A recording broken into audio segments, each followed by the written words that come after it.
Peter Schirmer enjoyed a long and distinguished career in journalism. He started penning articles in South Africa, fresh out of Cape Town University, and rose to prominence in London, where he became the first economics correspondent for the Times newspaper. When he moved to Gibraltar over 20 years ago, he started contributing a financial column to the Gibraltar Chronicle as a freelance writer. The Chronicle editor today, Brian Reyes, told GBC Peter's Friday finance column was a must-read as he had a knack for explaining complex financial issues in easy-to-understand language, while writing with verve and incisive knowledge of a fast-moving world. Mr Reyes says Mr Schirmer was unafraid to bruise egos if necessary, but always accurate and fair.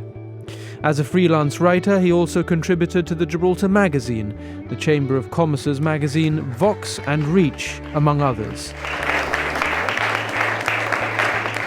As a creative writer, he penned a novel touching upon racial relations, a major societal issue for many decades in South Africa. In November, he was the overall winner at the annual poetry competition, his poem, A Solemn Meditation on Death. About the uncertainty of death, what happens when you die, looking back, the regrets of the hurts that I may have caused people, and whether my regrets are enough. For his fellow journalists, Peter was a cherished colleague who always had time to share his insight and notes, and his colourful stories from an adventurous international career. He was an old-school reporter who remembered the lengthy research process that journalists needed to undertake before the internet. But he was unafraid of telling readers about the impact that new technology would have on their lives, or covering the details of complex fraud trials in the Supreme Court.